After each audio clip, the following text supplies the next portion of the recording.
Do you remember how hyped we all were when this show first premiered? I loved the first couple of seasons of Umbrella Academy.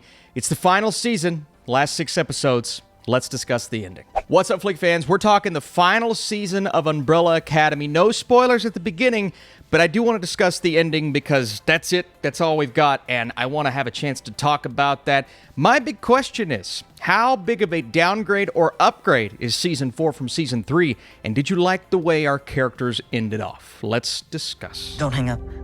Victor. Ben, just listen. There's something happening to you. And it's only gonna get worse.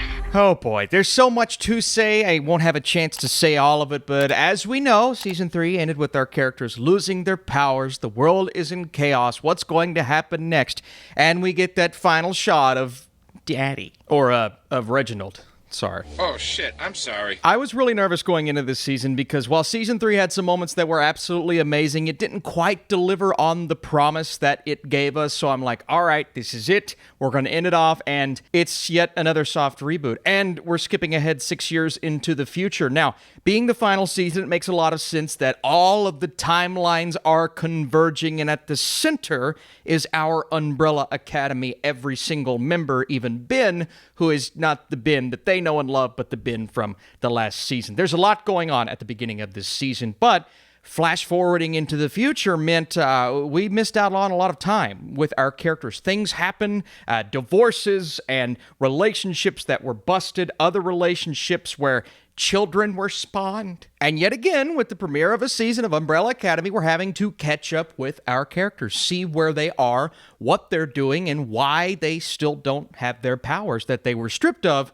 at the end of last season. You got Klaus, who is sober, Allison, she's acting in these detergent commercials, Victor, who owns a bar, Diego and Lila, like I hinted at, they have kids now. I wish we could have focused on that just a bit more throughout this season, right? They set that up for us in the beginning, and then we never really hit on the fact that they are parents. Lila goes on a different adventure with a different character, and we'll talk about that strange relationship that took years and years away from our characters. That was so interesting. Now, 5, he's still doing his deep undercover stuff, which is not necessarily normal, but it's about as normal as it gets for him. So all of our characters separated once again. It has been years, but why are they in the situation that they're in? But more importantly, why do they have to come back together? Who is involved on the other side of things?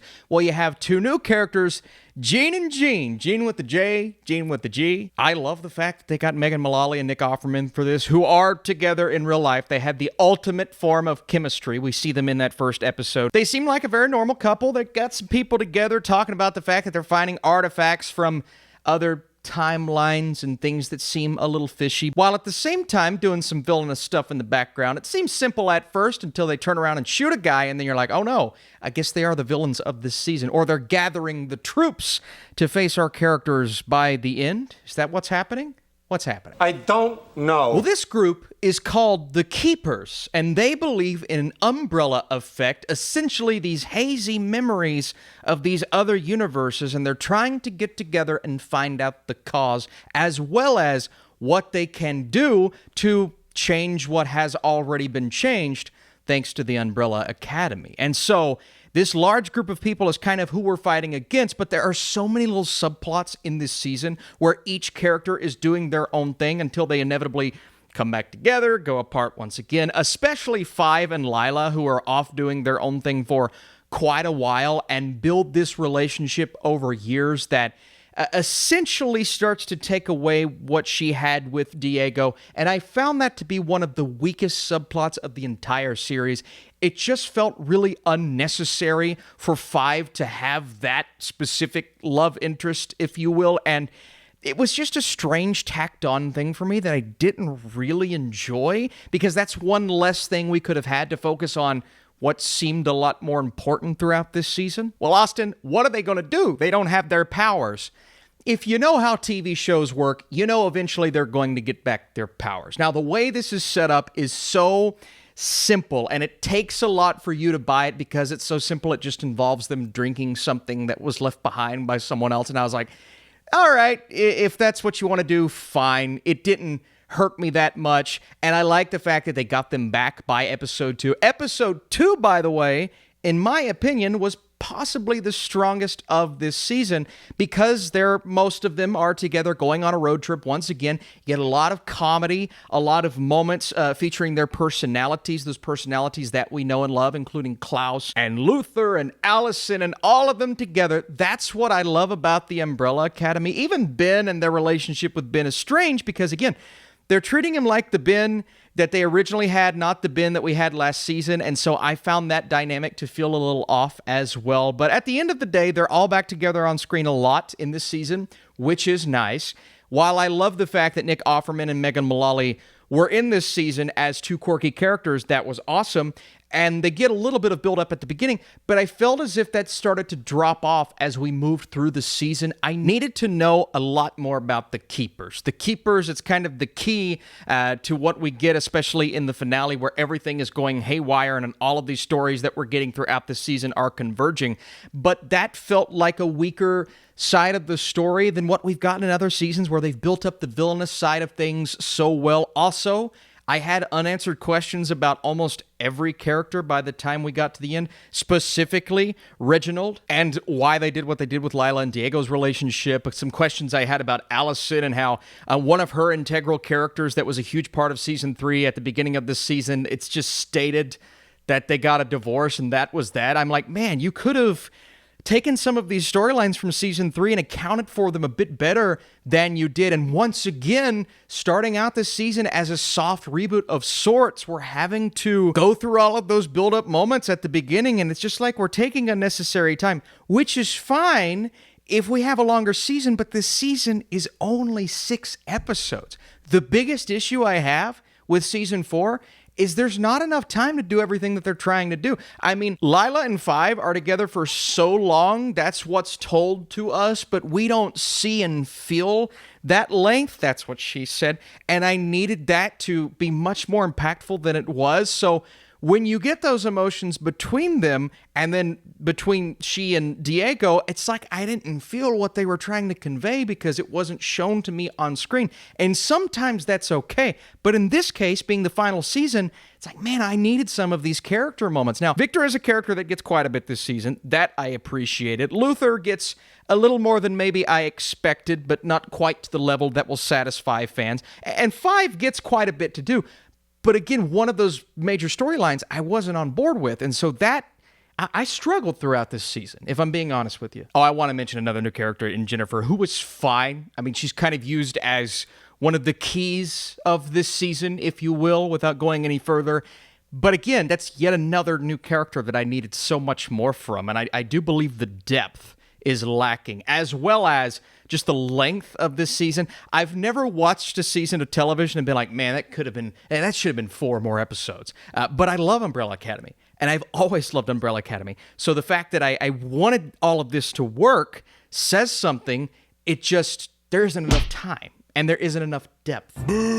So let's just dive into the end really quick. Five essentially has to convince his family, all of his siblings, that they have to stop this. Their birth is what broke the timelines. It turned a bunch of timelines and even more timelines, and things are going haywire. The world is going crazy. It's like the multiverse in the MCU, but on steroids, and there's so much going on, and there's so little that makes sense, and yet they're at the center of it all. And so they have to decide whether or not they even need to exist or not, because it's really all their fault. When they were born, things started to go haywire. But then you have these other things happening, like Ben who comes in and saves Victor, but Victor and Jennifer blend together to make this huge CGI monster who all of our characters are fighting, and it didn't look good, and it was so drastically different than the simplicity, the beautiful simplicity that we got at the beginning of this show. Such a drop-off in quality, in my opinion. But in the end, the timelines are broken. If they merge together with the Clins, they erase themselves. Lila's pissed off because she's like, well, if you erase yourself,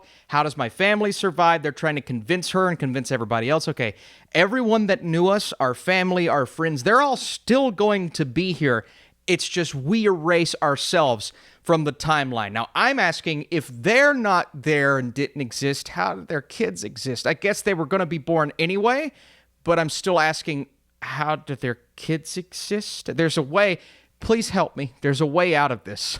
Admittedly, the ending's really emotional because that's what happens. They erase themselves from existence. And there is a beautiful scene at the end. It's a post-credit scene, by the way, where you see these flowers begin to grow, and there's something quite beautiful about that. And, knowing and loving these characters as long as I have, and all of the actors that play these characters, and the fact that they have such great chemistry and camaraderie on screen, I was emotional at the end of this show. Do not get me wrong. And there were some beautiful moments in this final episode. Granted, there were beautiful moments all throughout this season. Some of the conversations, some of the back and forth, getting to see these storylines finally culminate, not answering all of our questions, obviously, like what happened to certain characters from season 3 that just weren't in this season. But you get these answers, and the ultimate answer, which is the Umbrella Academy having to erase themselves from existence, that's a big deal. And while I did feel emotional because it's all going down happening, oh my God, this is the end of the show, it didn't have the impact that it needed to have because of the convolutedness of this ending and how everything comes together so quickly by the end of the season, and how episode 6, while it culminated in a sloppy way, and from the big CGI monster to the disappointing ending with Jean and Jean, the fact that Jean wasn't even Jean at the end, but Jean also killed Jean. There's a lot going on with Jeans here. I love Jean. And I understand, Austin, you're heartless. How could you not enjoy this? I was emotional at the end because I loved the show in the beginning.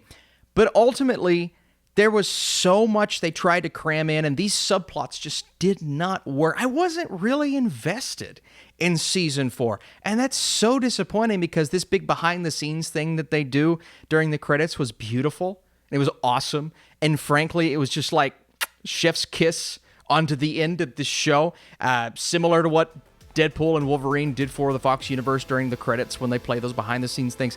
It was awesome, man, and there were awesome moments and awesome characters in season 4, but ultimately, I found this to be disappointing.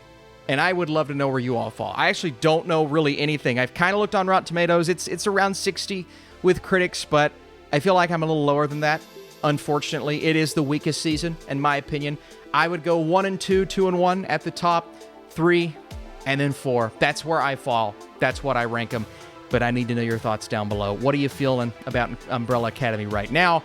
Did you enjoy it as much as I did overall, or did you just have such a big issue with the final few seasons? Let me know your thoughts. Thank you so much for watching. I thoroughly enjoyed at least getting to discuss these things with you. The timelines and universes are finally culminating, so the stakes are there, yet there is a lack of depth in Season 4 that causes this show to struggle through the finish line. There's too much going on and too little time to tell this story. Thank you so much for watching. Really do appreciate it. Come back if you'd like to talk more Netflix. We're definitely going to do that, but I'm watching Borderlands tonight, so everyone, keep me in your thoughts and prayers. I'll see you in the next video.